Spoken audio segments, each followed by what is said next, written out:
La décision de l'UEFA de délocaliser le match entre Villarreal et le FC Barcelone, prévu pour le 21 décembre, a suscité une onde de choc parmi les joueurs de la Liga espagnole. Au lieu de se dérouler au stade de la Céramique, ce choc titanesque se tiendra à Miami, aux États-Unis. Cette situation inédite soulève des questions cruciales sur l'équité et l'intégrité du championnat. Dani Carvajal, défenseur emblématique du Real Madrid, a exprimé son indignation dans une interview accordée à Télé Deporte. Pour lui, cette décision constitue une falsification claire de la compétition. En effet, comment peut-on parler d'équité lorsque certaines équipes ne bénéficieront pas du même nombre de matchs à domicile que d'autres? Les joueurs de la Liga se retrouvent dans une situation où ils doivent lutter pour un traitement juste. Carvajal souligne l'importance d'une solidarité entre joueurs, clubs et ligues. Le championnat espagnol n'est pas le seul à être touché par ce phénomène inquiétant.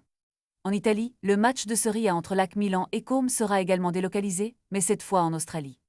Les réactions de la part des footballeurs et des dirigeants italiens ont été tout aussi vives, témoignant d'une inquiétude partagée à l'échelle européenne. Ce week-end, en réponse à cette décision controversée, les joueurs de la Liga ont organisé une grève symbolique en refusant de jouer lors des 15 premières secondes du coup d'envoi de leur match.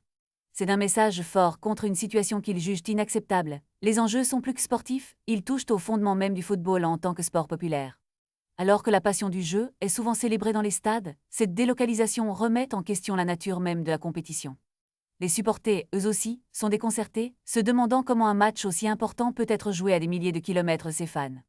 Dans un monde où le football est de plus en plus commercialisé, cette décision pourrait-elle être le signal d'un tournant inquiétant pour l'avenir du sport? La lutte pour la justice dans le football ne fait que commencer et les joueurs ont clairement l'intention de faire entendre leur voix. Reste à voir quelles seront les répercussions de cette décision sur l'avenir des compétitions européennes.